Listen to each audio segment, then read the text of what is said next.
there were a bunch of us at the community event at the Botanical Gardens, and we were there for like over 3 hours. It's like, well, you know, Susan and I are talking, 3 hours, is that really only worth 25 points? It's like, heck no. It's going to be 25 points for every hour that you're doing something. How's that sound? So is that going to motivate you to get some of those things written down? So 75 points for being there Saturday morning, and we had some good turnout there. I think we've got a photo of Bart. Oh my goodness, thank you. Jeez. I'm off my game. I'm off my game. Okay, time. So, think about that, 25 points for every hour of service that you get from here on out. So now, I would like to ask you to stand and join me in the Pledge of Allegiance, followed by the 5-way test. Good thing I had Kitty there to keep me on the straight and narrow. I pledge allegiance to the flag of the United States of America and to the republic for which it stands, one nation, under God, indivisible, with liberty and justice for all. Is it the truth? Is it fair to all concerned? Will it build goodwill and better friendships?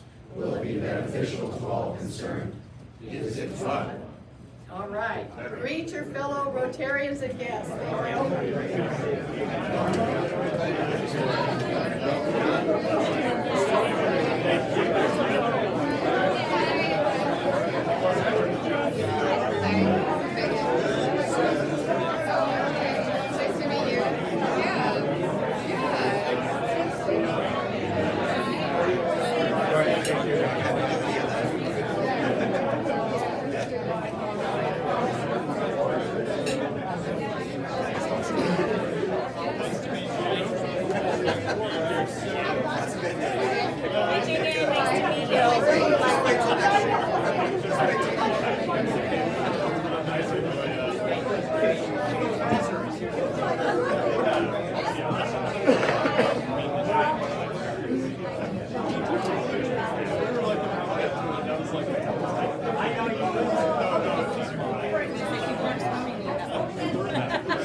I skipped over that.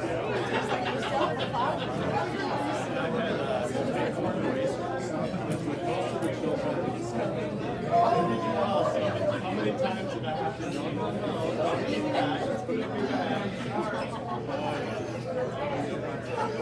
It was okay.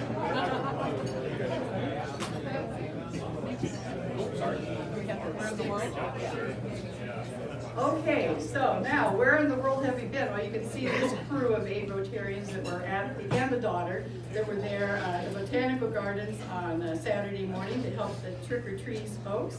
I want to thank Katie County and her daughter, Rich Leopold, who was our event champion, Hal Chase, Susan Judkins-Justin, Sue Woody, Kitty, and myself. And we did have a fun time, gotta say. And also, the Club 27 Stick was in Baton Rouge for the large club convention with President-elect Kevin Kassir and Kitty. And they joined other large clubs, and it's a really great opportunity to get to meet with people across the country in the bigger clubs. So be sure to know that you can check out where in the world is the Rotary Club number 27 anytime you're doing something fun around town or you're going somewhere, because we want to go with you.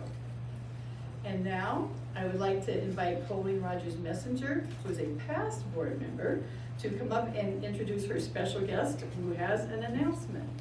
Colleen. Thanks, President Becky. I want to start off, we introduced Megan at the beginning of the meeting, but Megan has become a friend to me. She's a fantastic member of the staff at Edmonds Elementary, so I'm going to make you stand up again, Megan.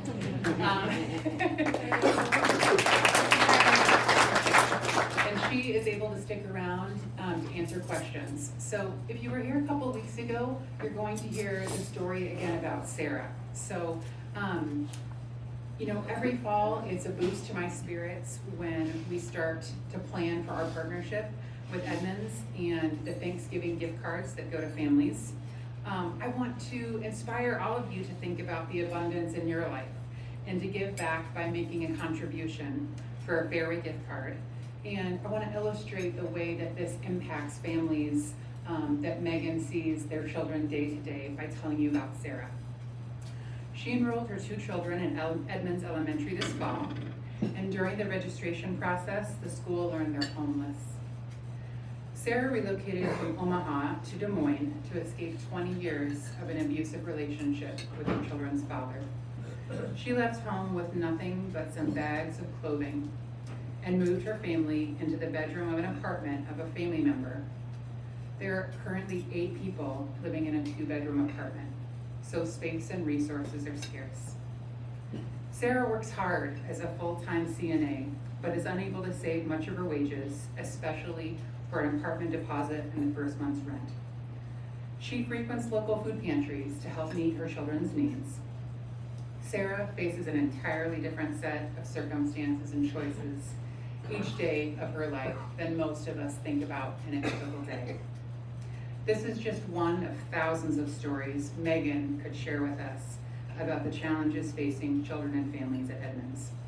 So I hope you'll join me in helping Sarah and other families like hers. Again, a $50 Fairway gift card will give her and her kids the chance to shop for what they need to make a memorable Thanksgiving meal. So in fact, we have a goal of helping at least 100, maybe 125 as a stretch goal, families at Edmonds Elementary. We're currently at $2,525 raised, and I believe we can double that. So you have until Wednesday next week, November 8th. There are sign-up sheets on your table, and I hope that you'll give today and maybe give again if you've already pledged once. Thank you very much.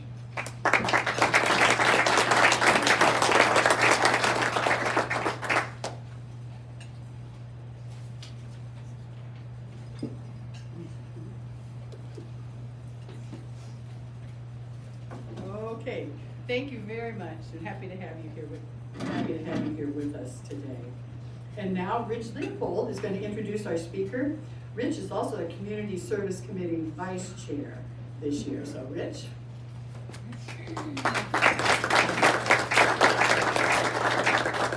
We had a moment there in radio, I think they called dead air.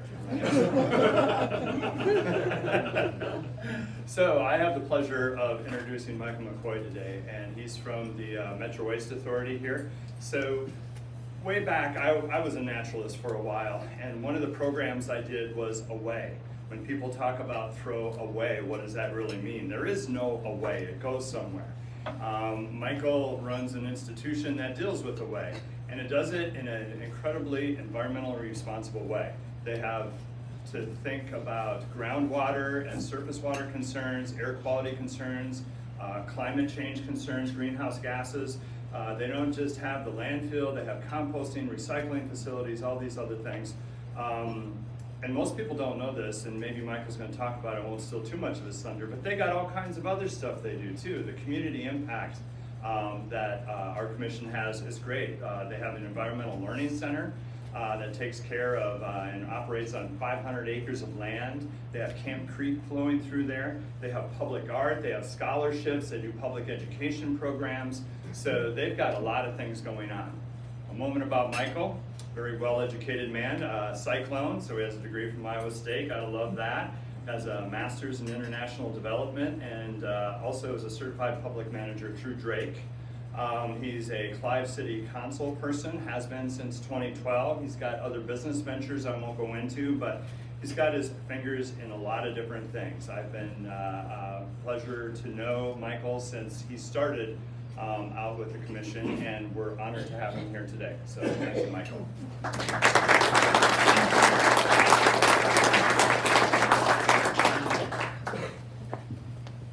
Thank you, and I'll try to keep this to my 60 minutes that Rich told me I had. With me today is the Deputy Director. It was a pinch hitting, we didn't really know who was going to go today until the last minute, but Leslie Earlbeck mentioned earlier. And thanks to Susan Jacobs-Dawson for inviting me, reaching out and getting us here. It is quite a story, Metro Waste Authority. We are a board of 17 elected officials, are my boss.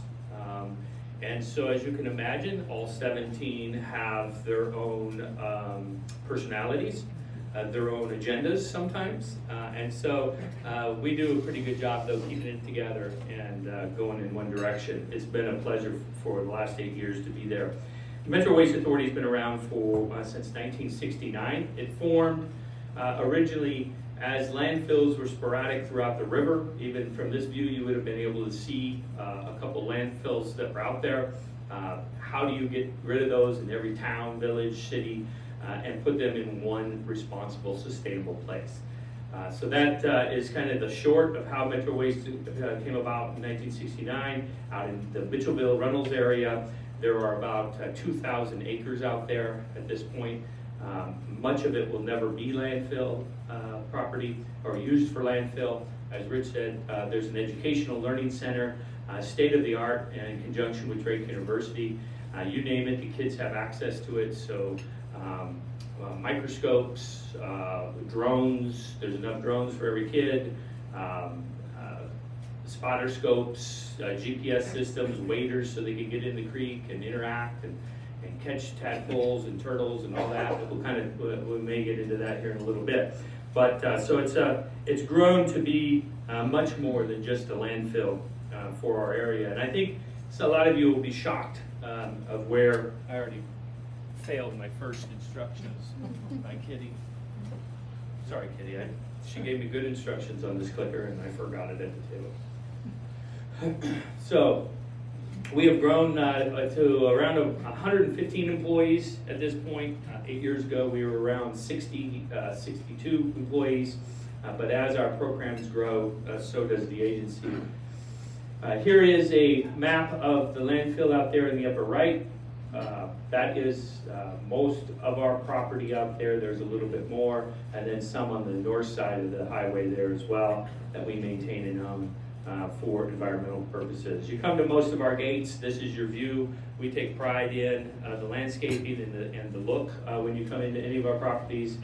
We want it to be first class. We want it to look nice. We do not want it to look like a landfill, or some of you may remember, it's a bad word in our industry or at our agency when people call it a dump, right? But they used to be dumps. That's all they were. They are now highly engineered landfill cells. I call them holes in the ground. But that hole in the ground, every time we build one, is $12.8 million. We used to fill that in about 5 years. We are filling those now at about every 3.5 years. So we're investing $12.8 million and only rising 20-acre holes in the ground. And they go to, when finished, at about 130 to 140 feet high from the beginning of the waste to the top of the waste. I was talking to somebody earlier, and we were talking that they've visited the highest point in Polk County. That is the landfill. The highest elevation in Polk County is landfill. It's the only place permitted to go that high, and we're looking, can we even go higher than that? We have end results of what that will look like. You know, you have to have plans of what that landfill will look like. Again, none of us in this room, my kids and my one and newest grandchild, will not see the end of this lifespan of this landfill. There's so much property out there. Now, does that mean we shouldn't do things different?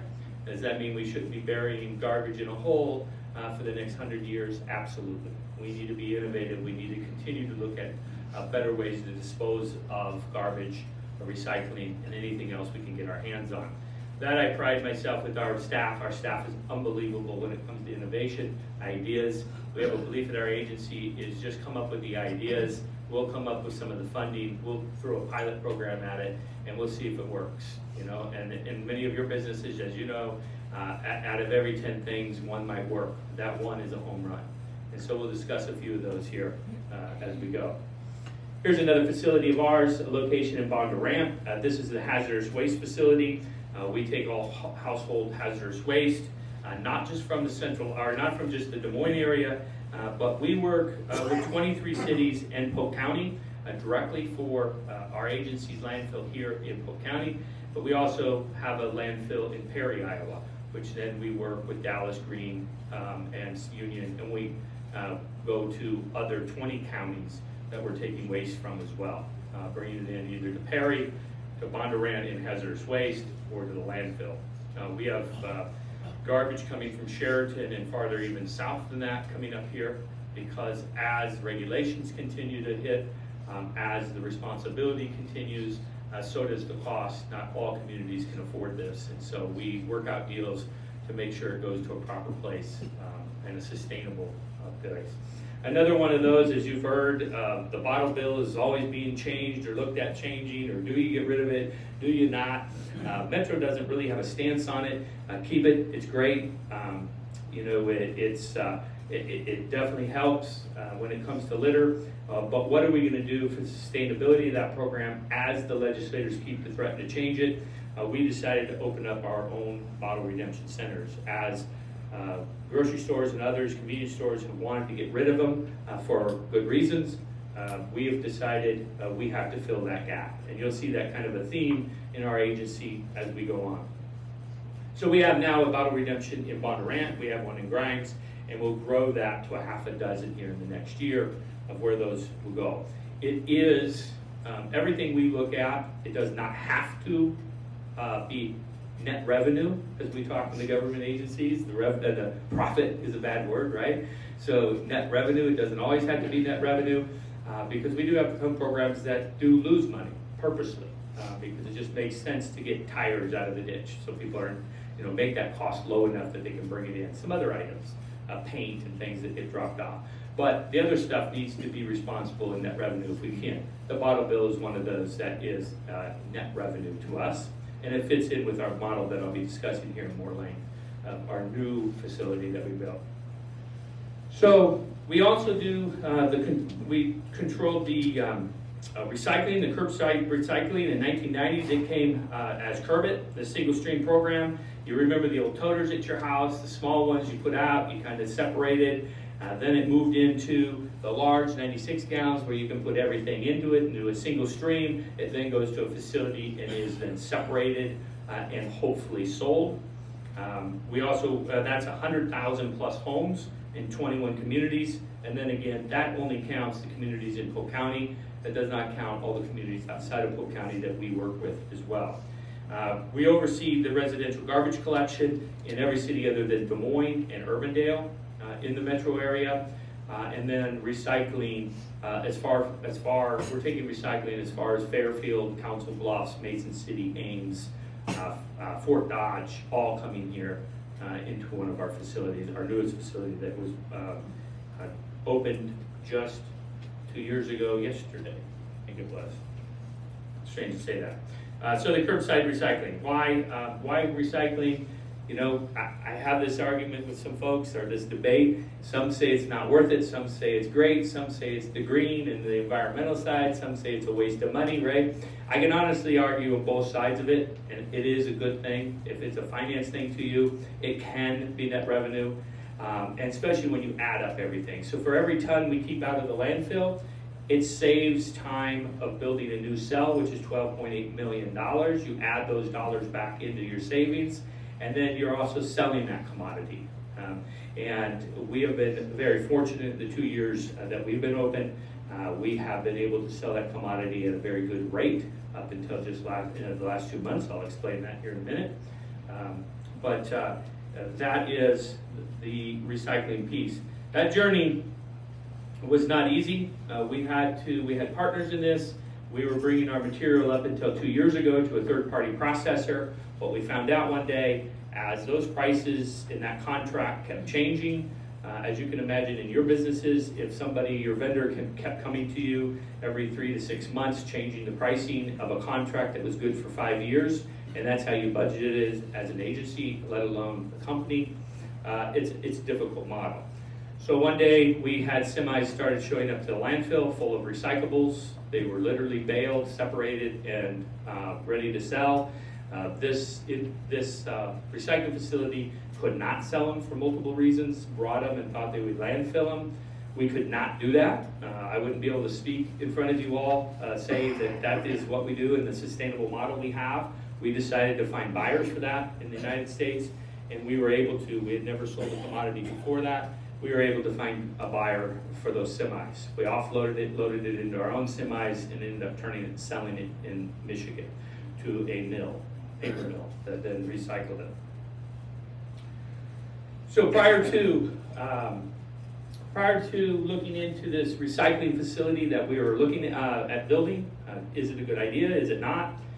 We started knowing, what we knew is we had to have relationships with buyers, we had to have good relationships with the community, and we had to start learning the game, right? Nobody was gonna bring us in and show us the business. And so we started putting out our own cardboard drop-offs throughout the communities and glass drop-offs, and collecting that from you all. Too much cardboard to go into your bin at home, and so you were all calling down to the office asking where it could go. We then quickly put out these throughout the community. We thought we'd buy one truck and pick those up on a weekly basis. We quickly learned that you all wanted those too much.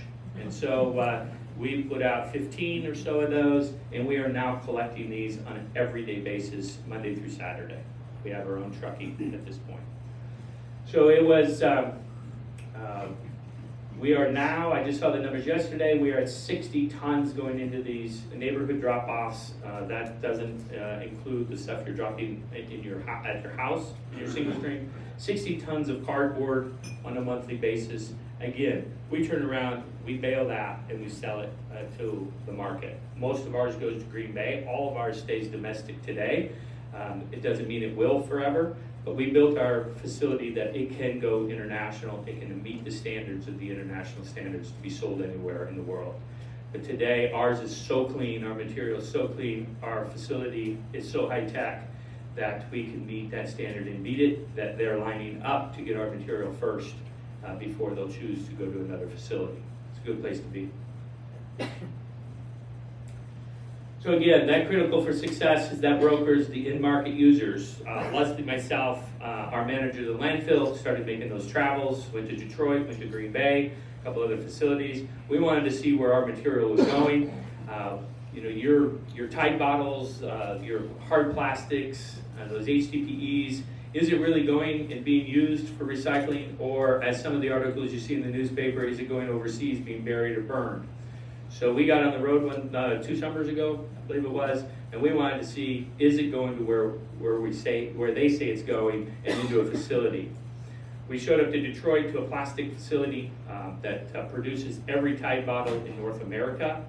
And lo and behold, not our truck showed up, but Scott County, a partner of ours, showed up. Their semi showed up to offload, and we watched that go get processed. Ours gets processed the same. So it goes back into every Comet bottle and every Tide bottle in North America from your area here in Des Moines. So that's something to be proud of. We then moved on to Green Bay to one of the largest paper mills, and again, watched our material come in, watched it go through the process, the pulping, making new rolls of paper, and then making new cardboard boxes. So we assure you that everywhere we send material, your tires, we sent a team down to Kansas to watch where our tires go, what it gets made into, and it's being made into playground equipment and park benches. So we've watched that. They've actually traded some of that back to us. And so we've watched that whole process. How do you get there? So opening in 2021, I'll speed it up here and then we'll get to some questions. This is our facility in Grimes. As you go over the flyover into Grimes, that new flyover, you can see our facility over to the left. Massive concrete building, 101,000 square feet. It was not an easy task. It took about 5 years to discuss this and design it, talk to all the communities about it, as well as get the funding put together. So we do not take tax dollars. We do not have a levy. We don't have any utility levy or anything like that. We are user pay. So on your water bill, you have garbage, you pay your bill, it comes to us. If you come to the landfill, you pay a tonnage fee coming across the landfill, whether you're private or public entities. Anything you can think of, recycling you pay for, hazardous waste you pay for, appliance demanufacturing or drop-offs you pay for. So we're all revenue from user fees. So how are we going to pay for this?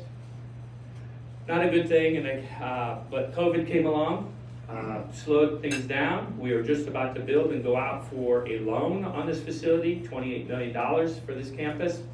COVID came along, gave us an opportunity to bond.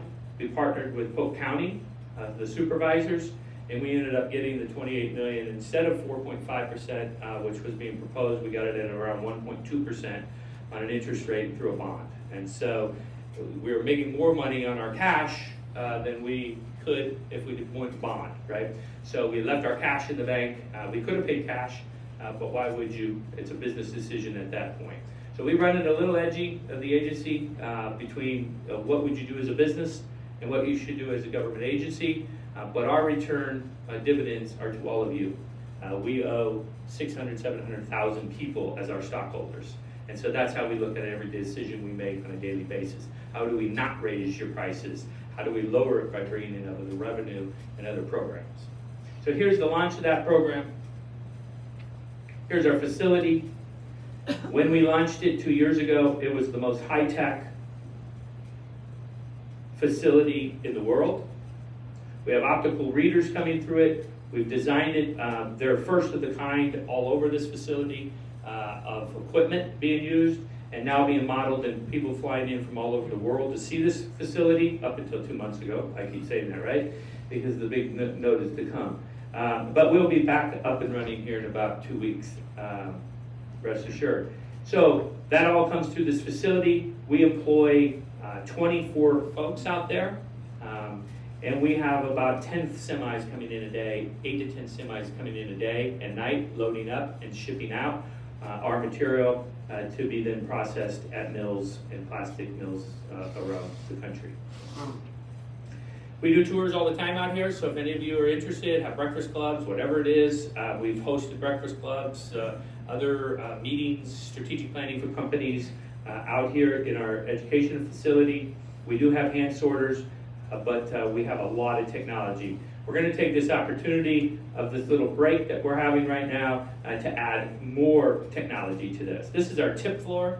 I think you can see how big it is by that piece of equipment. That is a giant CAT or Volvo loader down there. It looks tiny, but again, the 101,000 square foot building, a third of it is the tip floor. So we can take material, enough material for 7 days if we were to shut down. Not 2.5 months or 2 months, but 7 days, all right? And so the material on the bottom right is the material you're bringing in. It's very clean, and it just needs to be separated. Let's see if, sometimes that one doesn't want to work, but that's okay. What it was going to show you is one of the first in the world programs. It is the separator, it brings our large material over. We also get rid of glass right away. One of the only facilities that brings your glass out. We would have our choice, if we could, to stop recycling glass this way.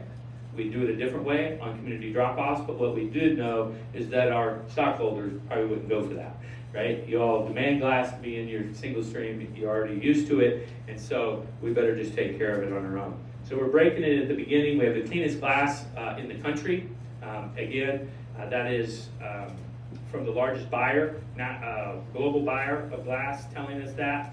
And we sell that to a place in Minneapolis, and they make new bottles, beer bottles out of our glass. And then any residual goes into insulation.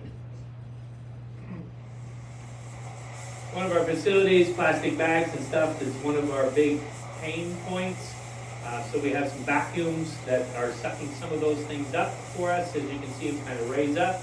And then those plastic bags go into a central area and get baled and sold on the market. If we can get them clean and get them separated, you can sell them. Otherwise, they're trash.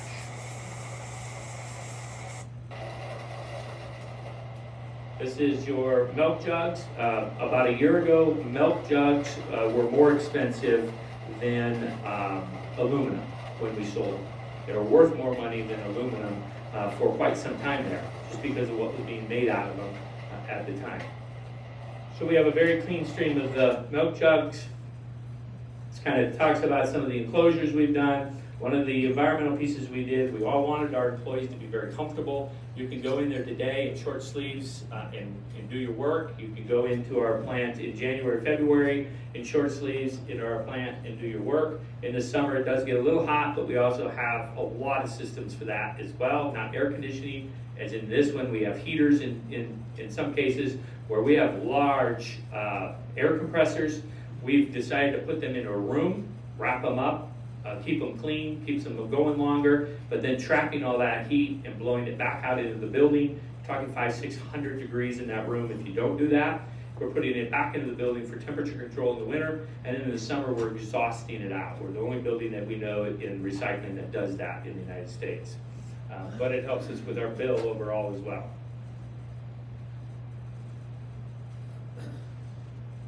A great story. It does so well that we're proud of is that we now have around 24 full-time employees out there. They get the full benefits as any one of our employees. They get the same benefits I do. Diapers, the whole works. They're making good wages. They're being paid $17, $18 to start.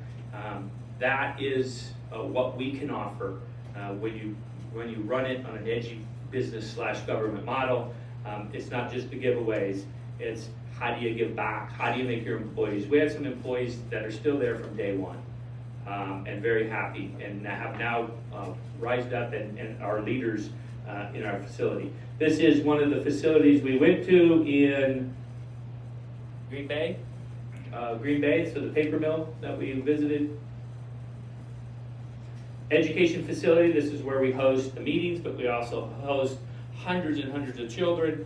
School buses, we built the parking lots so school buses could go parking on the islands, come up, interactive games. That's a sorting table with electronic RFIDs that come across. The kids are picking, and it gives them a score at the end, tells them congratulations, or what can you work on more. It's fun to watch the kids versus the adults. I can tell you we get whooped regularly between kids and adults on that. A nice mural that we had that's coming up the stairs, and then that room is very large, as you can see, with glass windows overlooking all of the equipment.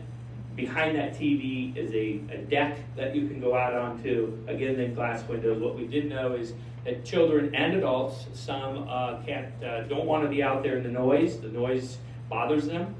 So let them have those giant glass windows to watch the entire operation of the facility from there, from beginning to end. And then if they want to go outside and interact, go behind there under the deck. And then a catwalk was introduced that takes you to the center of the facility, and visitors can go out there and be amongst the sorters, kind of overlooking them. So one of the other programs we've launched is Curb It for Business. It's one thing that you can, if you have a need at your small business, you can sign up with us. We bring out, just like your home Curb It program, we'll bring out these Curb It carts. We'll collect it from you. There is a small fee for that, but it gets you into the recycling game at your small business. Large businesses, we've introduced the large drop-offs, the roll-offs that you've seen earlier pictures of. We have partnered with breweries. Leslie partnered with a brewery on a baler, putting a baler in for their cardboard, and we bale right on the spot at this brewery downtown, and we pick up all those bales and take it, saves them room, time, and a lot of money to do it that way. So about anything goes. You can think of, if you have an idea, you think about it. If you need it for your business, pitch it to us. The answer will not be no. It'll be, how do we get to the answer yes, right? And we'll struggle, but we'll get there. And it just needs to be a win-win. So just a couple more things, as Rich said, and then I'll take any questions if you'd like, but I got to show off the agency a little bit more. That isn't all it does. Again, C&D, Construction and Demolition, went away a few years ago. A company went out of business, and quickly the public came to us, where it was before, and I get it, I'm on both sides of this too, the edginess of, shouldn't government stay out of the private business world? Okay, there's that argument. But what about when the private business world leaves an area or a sector? Who should fill the gap? And how quick? And at what cost? Okay? And so in this case, in the C&D case, the company goes out of business, and the haulers and the corporations that need those green credits starts, in the lead points, start saying, you have to fill this. You have to fill it immediately. We're like, wait a minute, just before you didn't want us involved, and now we have to. The board voted on a shoestring. We launched it within 2 months, and we now do C&D construction demolition. So wood pallets, wood, concrete. Concrete's one of our biggest successes. Lots of concrete rebar come out. We take it for free. We then grind it ourselves. We put it back into rock. the limestone rock for roads, and we internalize it on our own system, inside our own fences. We spend hundreds of thousands of dollars on rocks from quarries on a yearly basis. If we can internalize those things, huge benefit for us. And so that's what we're doing now. We build all of our own roads, all of our own bridges, anything in the land we build except a big hole in the ground. We just don't have enough dirt moving equipment to do it fast enough, so we bring in companies. Pallets come in, clean pallets, broken pallets, it doesn't matter. Every bit of animal vetting at Iowa State Fairgrounds is made at our place. So we get the pallets, we have a machine that takes the nails out, it grinds it. We have a company that comes in and grinds it one more time, that then sells it to Iowa State Fairgrounds. They then take it out when it's dirty. They bring it back to who? Bring it back to us. We charge them again to bring it back to us. We put it into our compost facility, and in 120 days, we have organic, some of the highest quality compost in the United States that we're then selling back out to the public. This last year, we've now launched our own private label bags that are sold out there now that you can buy for your house, just the ones you see at Lowe's and Home Depot and all that. We've partnered with a bagging company out of Iowa, and we're bagging that. So lots, I could go on and on about our programs. I'm extremely proud of our staff. Again, they just come in with ideas and ideas and ideas. Sometimes it drives me crazy. But again, I have a hard time saying no. We say yes, and we figure out why not. So, all right. I'll leave it at that. I could go on forever on Metro Waste Authority. But you all should be very proud of this thing, of this agency, and that it's in your backyard. We're going to take one question. Sure. I got one. It took too much time, but I'll stay after. What percentage of the recyclables are recycled? Good question. So when the recyclers come, I want it to be lower, so take that going home. But our contamination rate is around 10% in the metro area. In the city of Des Moines, it's around 20%. But the rest of our stuff, we have 10% garbage coming out of our facility that goes into the landfill. Pretty good, 90%. Oh, thank you. Yeah. Thank you so much. Wow, what wonderful information, Michael. Thanks so much for sharing this with us and all the work that you're doing with our community.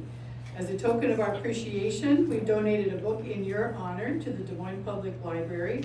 Your book will become part of the Rotary Rosie Reader Van collection, and our club donated $40,000 to the Des Moines Public Library Foundation to purchase that van in 2020. And now for our upcoming events, in addition to our every Thursday at noon, we promise you 2 other opportunities to get together and meet. And so our Second Chance Tuesday is coming up, Tuesday, the November 14th. It'll be at Big Grove again, but we'll be inside most likely, not out on the patio. Upcoming meetings and speakers. Next week, same time, different place. Make a mental note, don't come here. I hope you've signed up for one of the 4 fellowships that are available. That's an opportunity to go visit a fellow Rotarian's place of work or business and get to know them in a small group setting, and sack lunches will be provided. The sign-ups have been going pretty well, I think, but it's still available to sign up through Monday. And the places that we'll be meeting next week, the hosts are Jonathan Kingsbury with InstaPro International, Christina Smith at Mainframe Studios Momentum Art Program, Jean Shelton will be at On With the Life, and then Bob Reed at the Dorner Villeneuve Simulation Education Center at Iowa Methodist Medical Center. Then back here, November 16th, to get some National Football League information from historian Joe Zimba. They say his name right, Sean? You did. Zimba, okay, great. And then Thanksgiving, no meeting on the 23rd. So we're gonna be zipping through this month of November. I wanna thank each and every one of you for being here with us today. Thank you to our guests and visitors. And you are all a vital part of making the Rotary Club of Des Moines, Club number 27, the club that means business. So until we meet again, let's get out there and have some fun and do some good. In the name of Rotary, I am adjourning the meeting.